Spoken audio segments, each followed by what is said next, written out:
Hello, ninth class. Yes, you are having your periodic exam now, major test 1. And in your major test 1, you are getting 4 chapters in the SST section. Your syllabus consists of 4 chapters. 2 chapters from political science. What is democracy? Why democracy? Second chapter is constitutional design.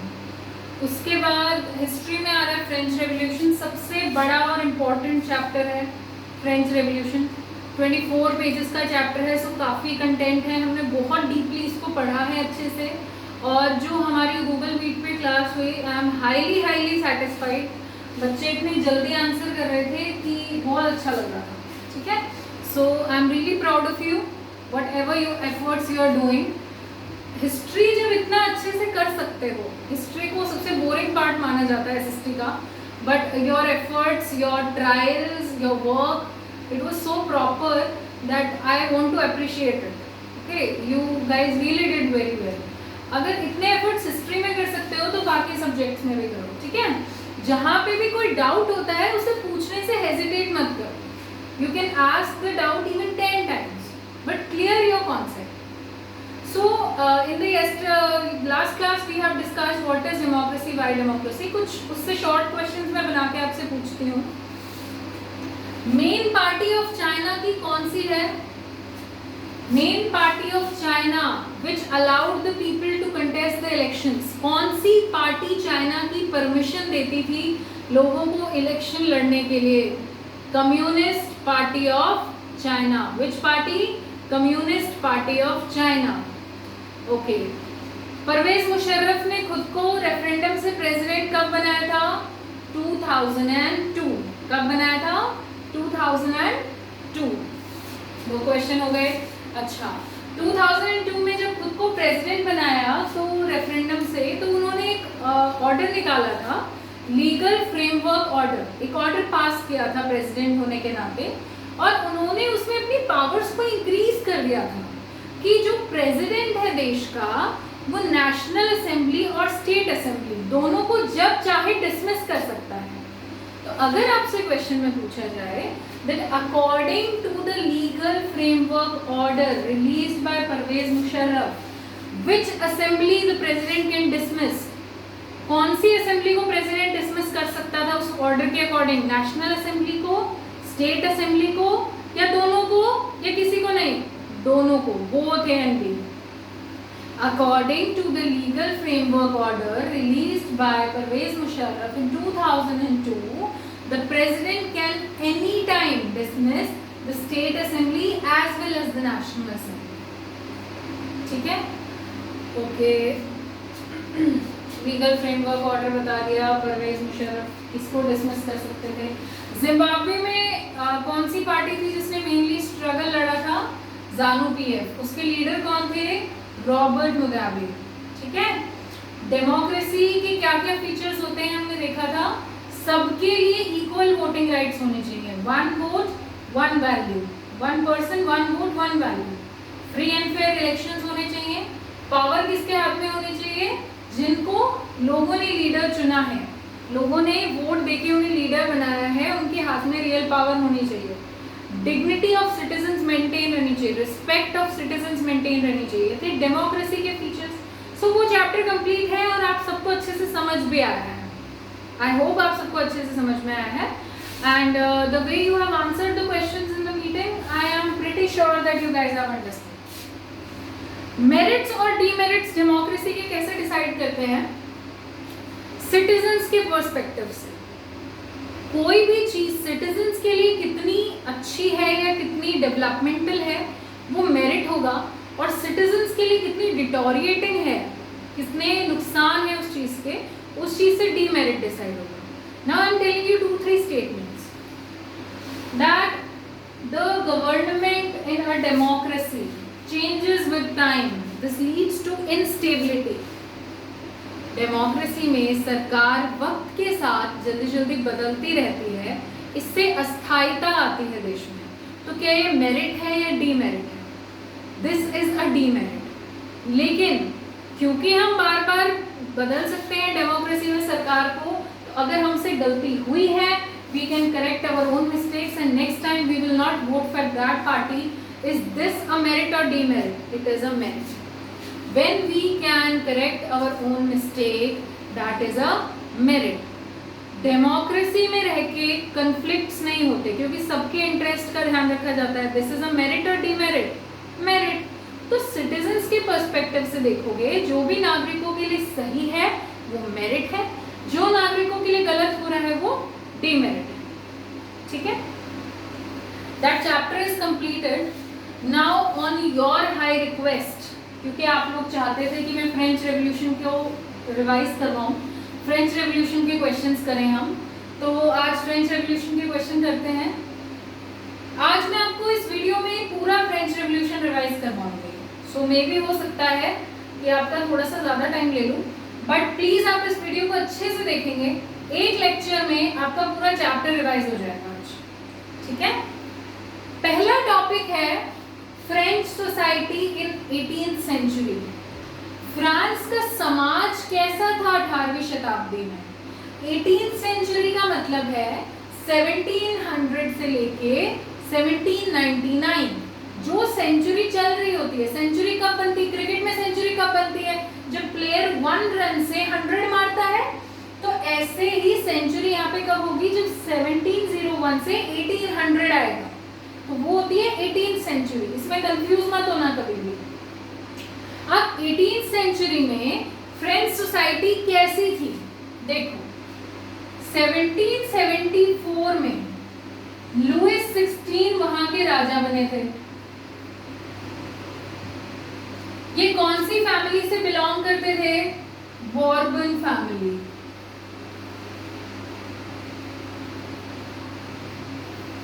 (1774) में Louis XVI, which belonged to the Bourbon family dynasty, became the king of the France.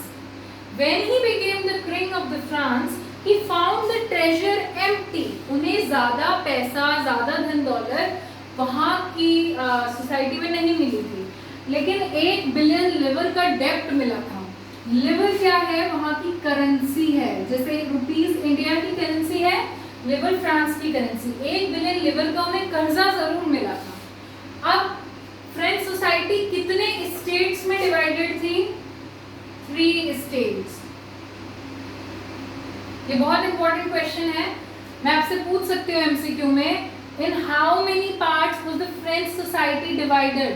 1 state, 2 state, caste और 3 states? 3 states.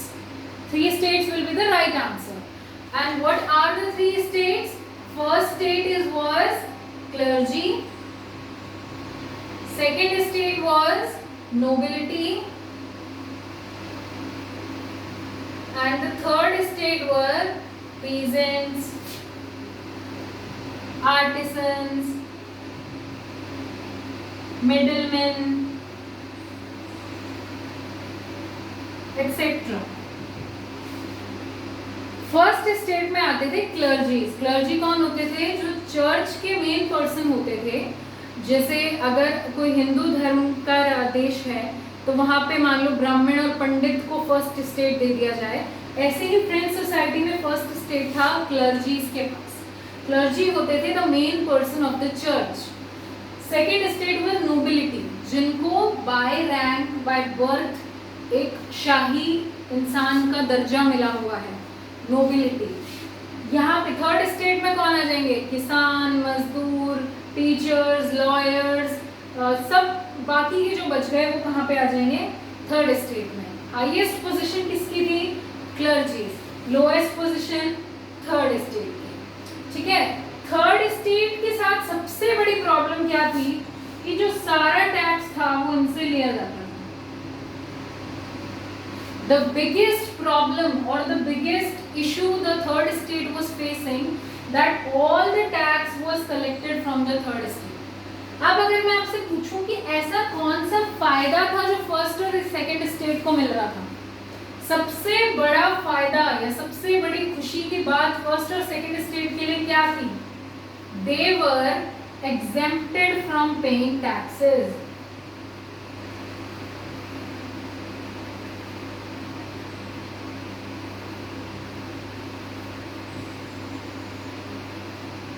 The first and the second state were exempted from paying taxes, उन्हें tax देने की जरूरत नहीं थी। ठीक है, एक तो थर्ड स्टेट मेंबर्स के पास पहले ही पैसा कम है, फिर भी उन्हीं से पैसा लिए जा रहे हो। फर्स्ट और सेकंड स्टेट ऑलरेडी रिच हैं, they are having higher authority, but still they are exempted from giving taxes. This can be a very important MCQ question, that what was the special privilege that was enjoyed by the first and second state, and the special privilege were they were exempted from paying taxes, यानी उन्हें कर देने की जरूरत नहीं थी। ऐसे ही state में डिवाइडेड थी सोसाइटी। अब क्योंकि लुईस 16 के पास बहुत सारा डेब्ट था, तो खबर ये आ गई कि वो और ज्यादा टैक्स थर्ड स्टेट के लोगों पे एम्प्लॉय करने वाले हैं। थर्ड स्टेट के लोग ऑलरेडी उनकी वेजेस उस टाइम पे डाउन थी। 1789 से पहले की जो सोसाइटी थी उसकी बात कर रहे हैं, उसे बोला जाता है ओल्ड रिजाइन। ठीक है, तो फ्रेंच रेवोल्यूशन की अगर डेट आपसे पूछी जाए, then what was the date of French Revolution? The date of French Revolution was 14 July 1789. 1789 was the year of French Revolution. ठीक है, और 1789 में 14th जुलाई में citizens of France what they did? They stormed the Bastille. Bastille क्या था? Jail थी France की, जो सबसे बड़ी, सबसे स्ट्रॉन्गेस्ट बिल्डिंग की जेल थी, जिसको तोड़ पाना नामुमकिन था। That stood for the despotic power of the king. Bastille क्या सिंबलाइज करती थी, या बेस्टाइल को देख के क्या मैसेज मिलता था? Despotic power of the king. Despotic power मतलब स्व इच्छा, राजा की खुद की इच्छा से जिसको मन चाहे वो जेल में डाल सकते थे। तो अगर आप एक चीज देखो, अगर हम एक स्कूल में रूम बना देते हैं जिसमें मेरी मर्जी होगी, तब मैं आपको कभी भी अंधेरे में बंद कर सकती हूँ। तो जब भी आप उस रूम को क्रॉस करोगे, नफरत होगी उस रूम से, देखोगे कि मैम की डिस्पोटिक पावर का रूम है, तो उस चीज से नफरत होगी। तो जब भी आप मेरे खिलाफ रेवोल्यूशन करोगे, क्या करोगे? उस रूम को तोड़ोगे। तो ऐसा ही फ्रेंच सोसाइटी में हुआ। The Bastille jail stood for the despotic power of king, and what did the people do? The people actually stormed the Bastille jail. उन्होंने उस जेल को तोड़ दिया। क्यों? क्योंकि वो राजा की इच्छा को दर्शाती थी। It stood for the despotic power of the king. ये बहुत इंपॉर्टेंट एमसीक्यू क्वेश्चन है कि बेस्टाइल क्या दर्शाती थी? What did the Bastille symbolized? Bastille symbolized the despotic power of king. राजा की स्व इच्छा को दर्शाती थी बेस्टाइल जेल। ठीक है, अब इतना हो रहा है। इसके बाद हम बात कर रहे हैं कि फ्रेंच सोसाइटी इक्वल नहीं थी। हमने देखा अनइक्वालिटी थी, बहुत ज्यादा अनइक्वालिटी थी। तो अब रोल आता है कुछ लीडर्स का, फिलोसोफर्स का। फिलोसोफर्स वो होते हैं जो अपनी थ्योरी से समाज को बदलना चाहते हैं। वो कुछ आपको आइडियाज देते हैं, बेटर इनोवेटिव थिंकिंग बनाते हैं आपकी। तो वो लीडर का काम भी करते हैं स्ट्रगल में। तो जो मेन 3 फिलोसोफर्स हमें पढ़ने हैं, जो फ्रेंच सोसाइटी में बिलीव करते थे इन इक्वल सोसाइटी, कि समाज बराबर होना चाहिए, सबको बराबर हक होने चाहिए, सबके पास बराबर फ्रीडम होना चाहिए। ये 3 व्यक्ति थे वो। इनमें से एक क्वेश्चन तो जरूर आएगा, एनटीएससी में ले लो, चाहे आपके एग्जाम्स में ले लो। ये पार्ट बहुत इंपॉर्टेंट पार्ट है, इसको ध्यान से सुनना और कंफ्यूज मत होना। अगर जल्दी में पढ़ोगे कंफ्यूज हो जाओगे, डेफिनेटली एक क्वेश्चन गलत करके आओगे। ठीक है, सो कंफ्यूज नहीं होना है, ध्यान से देखो। These 3 were the philosophers that played the main role in manipulating the thinking of French people. ये 3 वो बहुत महत्वपूर्ण व्यक्ति थे जिन्होंने लोगों की सोच को बदलने में, उन्हें एनर्जेटिक रखने में ड्यूरिंग द फ्रेंच रेवोल्यूशन बहुत बड़ा रोल प्ले किया है। जॉन लॉक ने बुक लिखी 2 ट्रीटीज ऑफ गवर्नमेंट। मैं आपसे पूछूं, name the book written by John Locke, 2 treatise of government. इस क्वेश्चन को ऐसे भी पूछा जा सकता है, 2 treatise of government was written by which philosopher? John Locke. ठीक है, 2 ट्रीटीज ऑफ गवर्नमेंट में 2 चीजें इन्होंने लिखी थी। Doctrine of the divine and absolute right of monarch is wrong. Doctrine right of the divine क्या है कि सारे अधिकार राजा के पास नहीं है. ऐसा नहीं है कि वो राजा है तो वो कुछ भी कर सकते हैं. उनके पास सब कुछ करने का अधिकार है. मोनार्क है वो उस देश के राजा हैं. इसका मतलब ये नहीं है कि हर जगह उनकी स्वेच्छा चलेगी और हर तरीके से उनकी बातों को मानना गलत है. सो जॉन लॉक ने 2 ट्रीटीज ऑफ गवर्नमेंट में राजा की स्वेच्छा को, उनके हर अधिकार को गलत बताया कि आप रूल करने के लिए बने हो, ठीक है, आप रूल बनाओ सिटीजन्स के लिए, लेकिन सिटीजन्स की रिस्पेक्ट करो, उनके हित के लिए भी काम करो. ये जरूरी नहीं है कि आप राजा बन गए तो आप सिर्फ उन पे आर्बिट्री रूल करते रहोगे, उनसे टैक्स एक्सट्रैक्ट करते रहोगे, उनको एक्सप्लॉइट करते रहोगे. This is wrong. तो जॉन लॉक ने कौन सी बुक लिखी? 2 treatise of government, and 2 treatise of government was written by John Locke. Second, Jean Jacques Rousseau. आपको इसमें सिर्फ रोसियो भी पूछा जा सकता है, पूरा नाम भी पूछा जा सकता है. इन्होंने बुक लिखी थी social contract. Very important book, social contract. Social contract किसने लिखी? रोसियो ने. इसको याद करने की एक ट्रिक है, रोसियो में डबल एस आ रहे हैं, तो बुक जो उन्होंने लिखी उसका नाम एस से स्टार्ट होगा, सोशल कॉन्ट्रैक्ट. सामाजिक समझौता. कैसा सामाजिक समझौता? रोसियो ने ये लिखा सोशल कॉन्ट्रैक्ट में कि जो सरकार बनती है देश में वो इस तरीके की होनी चाहिए कि नागरिकों के बीच और सरकार के बीच एक समझौता हो, ना कि सरकार हमेशा नुकसान में रहे, ना सिटीजन्स नुकसान में रहे. देश के लिए हित के में मिलके सिटीजन्स और सरकार काम करें और एक दूसरे की डेवलपमेंट पे ध्यान दें. So there should be a social contract between citizens and the government. तो सोशल कॉन्ट्रैक्ट किसने लिखी? रोसियो ने. Third comes Montesquieu. मॉन्टेस्क्यू ने लिखी book the spirit of laws. Very important book. NTSC का बहुत इंपॉर्टेंट क्वेश्चन है, सीधा ऐसे ही पूछा गया था एनटीएससी में, simply that write the name of book written by Montesquieu. The answer is spirit of laws. और spirit of laws is written by which philosopher? Montesquieu. क्या किया था उन्होंने स्पिरिट ऑफ लॉज में? क्या बताया था? Division of power between legislature, executive and judiciary. Power का बंटवारा होना चाहिए, शक्ति का बंटवारा होना चाहिए बिटवीन लेजिस्लेचर जो कानून बनाए, एग्जीक्यूटिव जो उस कानून को इम्प्लीमेंट करे, और जुडिशरी यानी कि जो न्यायिक लोग हैं, हमारे जज हैं, जो फैसला सुनाए, कानून का ध्यान रखें. पावर किसी एक इंसान के हाथ में नहीं होनी चाहिए. अगर एक इंसान के हाथ में पावर होगी तो हमेशा उस पावर का मिसयूज होगा. ठीक है. So power should not be concentrated in one hand, it should be divided between legislative, executive and judiciary. Legislative कौन होते हैं? जो कानून बनाते हैं, जैसे हमारे देश के मेंबर ऑफ पार्लियामेंट. एग्जीक्यूटिव कौन होते हैं? जो उस कानून को लागू करवाते हैं, जैसे आपके आईएएस ऑफिसर्स, आईपीएस ऑफिसर्स या और जो मंत्री हैं. लास्ट में आती है जुडिशरी, आपका सुप्रीम कोर्ट, हाई कोर्ट और डिस्ट्रिक्ट कोर्ट. ठीक है.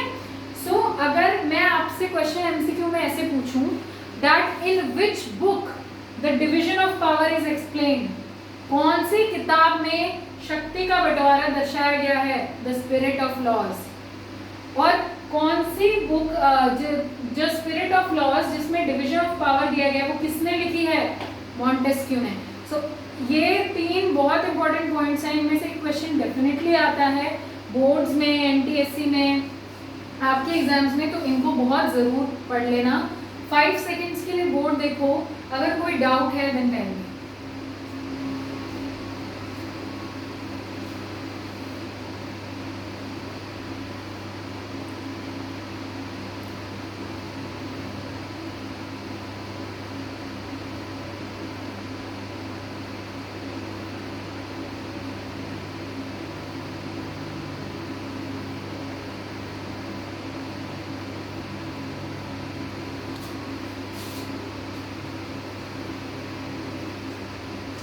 I guess all the topics till now are clear.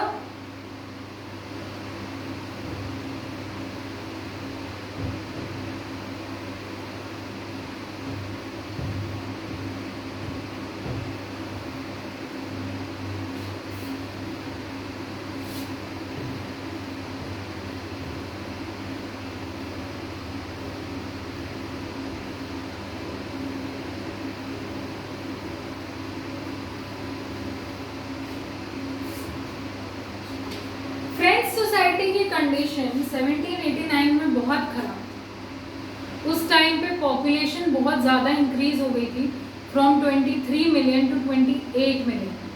French society's condition in 1789 was the worst. The population increased, population इतनी ज़्यादा बढ़ गई थी कि उनके लिए जो अनाज की डिमांड थी वो फुलफिल नहीं हो पा रही थी, इतना प्रोडक्शन ऑफ ग्रेन्स नहीं था। जब ग्रेन्स कम है, मार्केट में आ गया है, तो फिर महंगा हो जाएगा कि जिसके पास ज़्यादा पैसे हैं वो खरीद पाए। तो जब वो महंगा हो गया और लोगों की वेजेस लो हैं तो गुस्सा आ रहा है, लोग अपनी बेसिक चीज़ें भी नहीं खरीद पा रहे हैं। इसे बोला गया सबसिस्टेंस क्राइसिस। सबसिस्टेंस क्राइसिस क्या होता है? when the persons are not even able to afford the basic items of for their livelihood। ठीक है, अब आ जाओ, आगे चले। अब आता है स्टेट्स जनरल।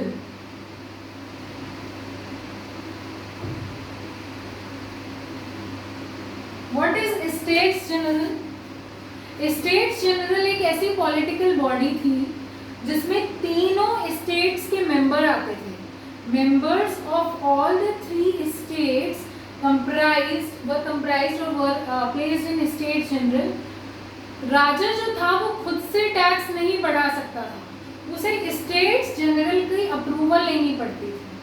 ठीक है, तो स्टेट्स जनरल में फर्स्ट स्टेट और सेकंड स्टेट के 300 मेंबर्स होते थे, 300 मेंबर्स फ्रॉम ईच स्टेट। और थर्ड स्टेट के कितने मेंबर होते थे? 600 मेंबर। ज्यादातर पॉपुलेशन कहाँ पे है? थर्ड स्टेट में ही है, क्योंकि फर्स्ट स्टेट में क्लर्जीज हैं, सेकंड में नोबल्स हैं, थर्ड में पूरा बाकी का फ्रांस है। ठीक है, तो फर्स्ट और सेकंड स्टेट के कितने मेंबर्स होते थे? 300 मेंबर्स ईच, और थर्ड स्टेट के 600 मेंबर्स। अब क्योंकि लुईस 16 के ऊपर बहुत ज्यादा डेब्ट आ गया था और वो टैक्स इंक्रीज करना चाह रहे थे, तो अब वो बुलाना चाहते थे स्टेट जनरल की मीटिंग, क्योंकि स्टेट जनरल के अप्रूवल के बिना वो टैक्स नहीं बढ़ा सकते थे। So on May 5, 1789 he called the meeting of States General। अब आपसे पूछा जाए कहाँ पे बुलाई meeting? Duma, DUMA। Duma was the legislative council, जहाँ पे बैठ के कानून बनता था। 5 मई 1789 को मीटिंग बुलाई गई। पहले क्या सिस्टम होता था? 1 स्टेट का 1 वोट होता था। फर्स्ट स्टेट का 1 वोट, सेकंड स्टेट का 1 वोट, थर्ड स्टेट का 1 वोट। अब राजा ने कहा कि टैक्स बढ़ाना है। फर्स्ट और सेकंड स्टेट तो वोट दे देंगी, उन्हें कौन सा टैक्स देना है भाई, वो फेवर में वोट कर देंगे। 2 वोट आ गए तो डिसीजन पास हो गया। थर्ड स्टेट के वोट की तो कोई वैल्यू नहीं रही। तो थर्ड स्टेट ने क्या कहा कि 1 मेंबर शुड हैव 1 वोट, ताकि 600 वोट्स यहाँ से हो जाए, 600 वोट्स यहाँ पे हो जाएंगे, तो हम इक्वल हो जाएंगे। तो अब पहले क्या डिमांड थी? पहले क्या सिस्टम था? 1 state had 1 vote. Now the demand of third state was 1 member is equals to 1 vote। ये राजा ने एक्सेप्ट नहीं की। The king did not accept the demand of 1 member 1 vote, so the third state walked out of the assembly। उन्होंने उस assembly में participate नहीं किया कि हम इस टैक्स के मुद्दे पे बात करेंगे ही नहीं अगर हमारी डिमांड फुलफिल नहीं हो रही है। डिमांड फुलफिल नहीं हो रही है, व्हाट दे डिड? 20 जून 1789 को टेनिस कोर्ट में मिल गए, टेनिस कोर्ट पे गैदर अप हो गए और खुद को नेशनल असेंबली डिक्लेयर कर दिया कि अब हम एक संविधान लिखेंगे फ्रांस के, अब तो हमारी बात सुनी जाएगी, ऐसे कैसे नहीं सुनोगे।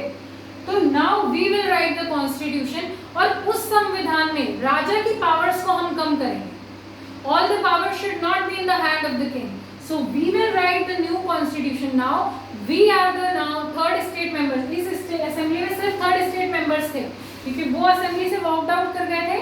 वो आए यहाँ पे और उन्होंने बोला that we will not participate in this assembly now, we are a different national assembly and now we will write the constitution of France and in that constitution we will limit the powers of the king। ठीक है, ये हो गया। In third state members को जो tennis court में बैठे थे, इनके लीडर कौन थे? मीराब्यू and एबेसियस। Mirabeau and Abesius, these two persons were the leaders of the third state that were making the constitution of France. ये पूछा जा सकता है आपसे कि थर्ड स्टेट मेंबर्स जो कि संविधान लिख रहे थे फ्रांस का, उनके लीडर कौन थे?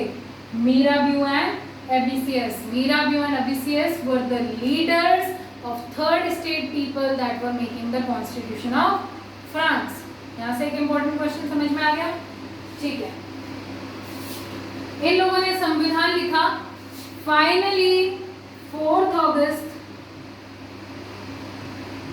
1789 को इन्होंने टैक्स हटा दिया कि अब थर्ड स्टेट मेंबर चर्च को कोई टैक्स नहीं देगी। चर्च को कौन सा टैक्स देते थे?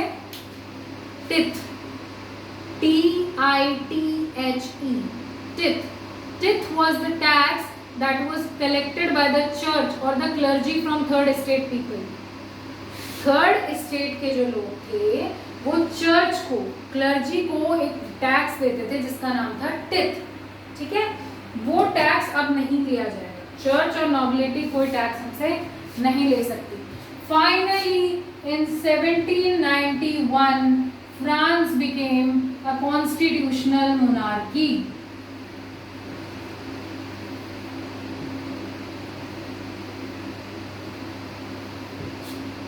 Very important question. When did the France country became the constitutional monarchy? संविधान के द्वारा पावर्स जिस राजा की कम की गई। मोनार्की क्या है कि देश एक राजा के थ्रू चल रहा है, संविधान के द्वारा और राजा के द्वारा चलने वाला देश फ्रांस कम बना 1791, ठीक है। पावर डिवाइड हो गई between legislature, executive and judiciary. समझ में आई ये चीज? अब लेकिन वोटिंग राइट्स कैसे थे वो देखना। किसको वोट करने का अधिकार था?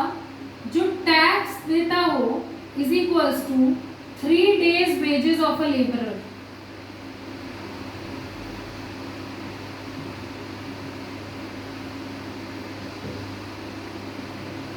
अगर आप एक मजदूर के 3 दिन की जो कमाई है, मान लो एक मजदूर 500 रुपए कमाता है, तो अगर आप टैक्स देते हो 1500 रुपए, 3 दिन की कमाई 1500, अगर आप टैक्स देते हो equal to 3 days wages of a labourer and you are above the age of 25 years, उनको बोला जाता था एक्टिव सिटीजन्स। उनको क्या बोला गया? Active citizens. और एक्टिव सिटीजन्स ही वोट दे सकते थे, पैसिव सिटीजन्स वोट नहीं दे सकते थे। Passive citizens were not allowed to vote.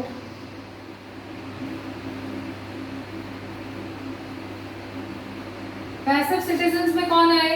जो 25 साल से कम के हैं, विमेन हैं, औरतों को राइट टू वोट नहीं मिला था। जो 25 साल से कम के हैं वो भी पैसिव सिटीजन्स, जो लेबरर के 3 days वेजेस के इक्वल टैक्स नहीं दे पा रहे हैं वो भी पैसिव सिटीजन्स। तो एक्टिव सिटीजन्स हुए जो 3 दिन की लेबरर की वेज के इक्वल टैक्स देंगे और 25 साल से अबव के होंगे, ठीक है।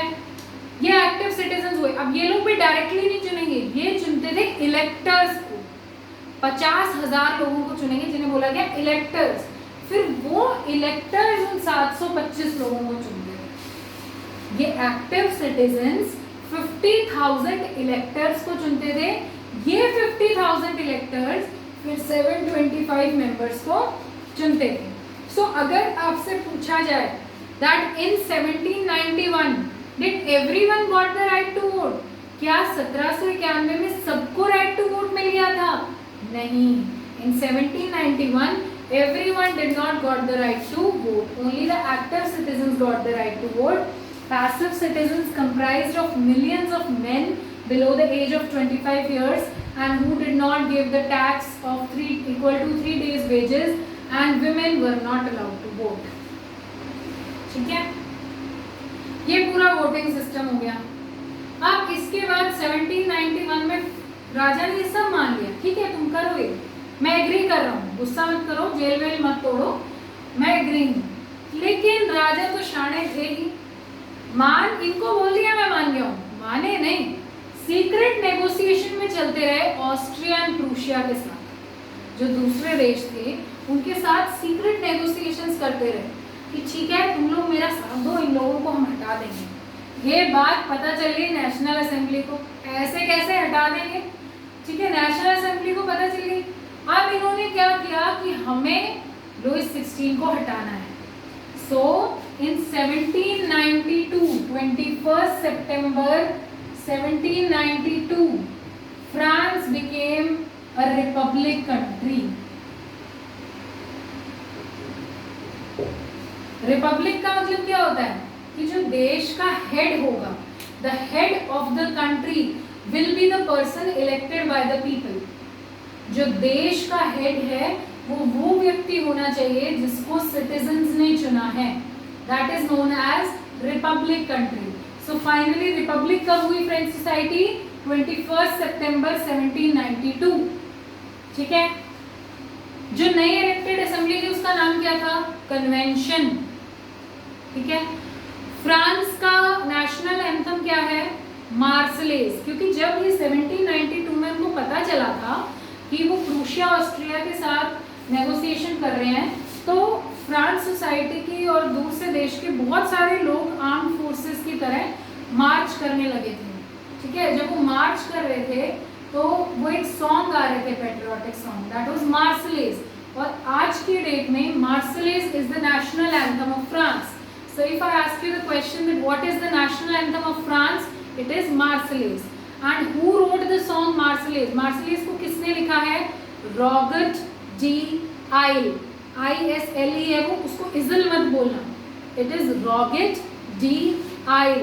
ओके, रॉबर्ट डी आइल ने मार्सलेस को लिखा है. National anthem of France is Marseillaise. Patriotic song which was sung by the people is Marseillaise. Marseillaise को किसने लिखा है? रॉबर्ट डी आइल ने. ठीक है, रिपब्लिक हो गया, कन्वेंशन आ गई. अब भी लोग खुश नहीं हैं. अब क्या हुआ? जैकोबिन क्लब्स बन रहे थे उस टाइम पे. मेन पॉलिटिकल क्लब जो था उस सोसाइटी में, that was Jacobin club. Jacobian नाम क्यों था उसका? सेंट जेकब के ऊपर उस चर्च का नाम पड़ा. सेंट जेकब एक चर्च का नाम था, उसके बेस पे उन्होंने उस पॉलिटिकल क्लब का नाम निकाला. Who was the head of Jacobin club? Maximilian Robespierre. Who was the head of Jacobin club? Maximilian Robespierre. तो अब रिपब्लिक कंट्री बन रही है फ्रांस, तो रिपब्लिक में तो अधिकार उसके पास आएगा जिसको लोग चुन रहे हैं. तो लोगों ने किसको चुना? मैक्समिलियन रॉबेस्पियर को. ठीक है, जैकोबिन क्लब्स के जो लोग थे उन्हें बोला जाता था sans-culottes. I am writing the spelling here. सैंस-कुलेटोस.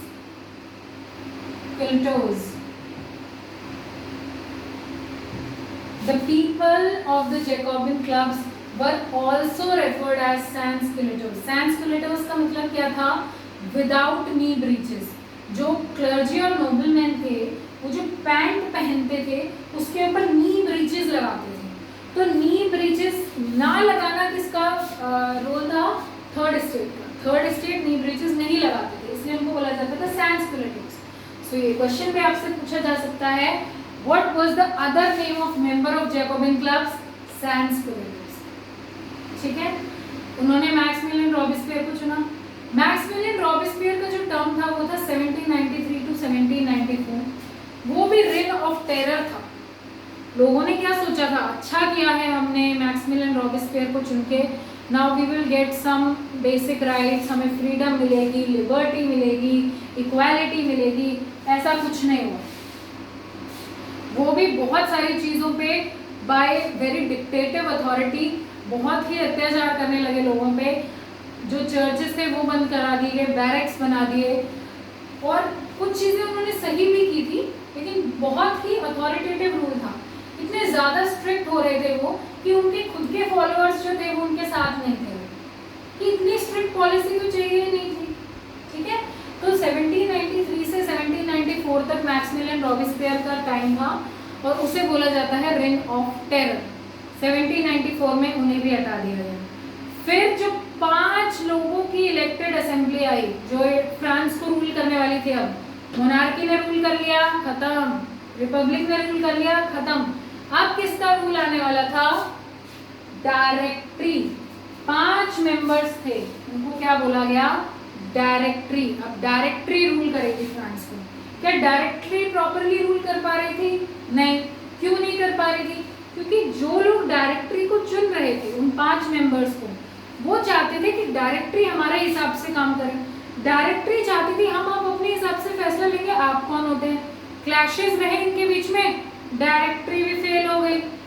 पहले लुई 16 फेल हुए, देन कॉन्स्टिट्यूशनल मोनार्की फेल हो गई, देन मैक्सिमिलियन रॉबिस्पियर फेल हो गए, अब डायरेक्टरी भी फेल हो गई।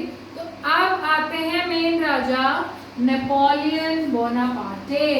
In 1804, the military dictator Napoleon Bonaparte came as the king of France and he saw himself as the modernizer of Europe. 1804 में Napoleon Bonaparte military के मैन थे, अब वो फ्रांस पे कब्जा जमा चुके थे और अब वो राजा बन गए और वो खुद को मॉडर्नाइजर ऑफ यूरोप की तरह देख रहे थे, ठीक है। This was the basic summary of French revolution. कुछ इसमें बेसिक चीजें और पढ़नी है आपको, जैसे कि symbols. Symbols are very important from every point of view. Symbols को पढ़ना। सिंबल में जैसे आपको दिया गया है रेड कैप। रेड कैप किसका सिंबल था? Liberty. I am again repeating, जो ये जैकोबिन क्लब्स के मेंबर्स रेड कैप पहनते थे अपने सर पे, that symbolised liberty. This can be a very important question. The red cap worn by the Jacobin members symbolized liberty. Bundle of rods. Rods एक साथ बंडल करें, इनका क्या मतलब था? Strength lies in unity. एकता में ही शक्ति है। बहुत सारी बंडल्स रॉड्स एक साथ कर दिया, यानी एकता है, एकता में शक्ति है, क्योंकि हम बहुत सारी बंडल्स ऑफ रॉड्स को एक साथ नहीं तोड़ सकते। So bundle of rods symbolize strength lies in unity. Chain, टूटी हुई चेन क्या सिंबलाइज करती थी? फ्री होना, ठीक है, act of free, act of being free. Snake अपनी ही टेल को खा रहा था कंटिन्यूसली, वो क्या सिंबलाइज कर रहा था? एटर्निटी, हमेशा के लिए। कितना टाइम खाएगा? खाता रहेगा ऐसा, that is eternity. Law tablet, पत्थर पे कानून लिखा हुआ था, that stood for law is equal for all. National colours of France क्या थे? Very important question. What were the national colours of France? Blue, red and white. I am again repeating it, what was the national colour of France? Blue, red and white, ठीक है। आप लोग अब French revolution के chapter को आज बहुत अच्छे से पढ़ेंगे, एक एक लाइन रीड करेंगे चैप्टर की, और कोई काम नहीं होगा अगर आपको फ्रेंच रेवोल्यूशन ही पढ़ना है। All the very best for your exams. एक वीडियो और बना दूंगी मैं एसएसटी से पहले आपकी, जिसमें India size and location chapter को रिवाइज कर देंगे। Still if you are having any doubts contact me, okay. Have a very good day.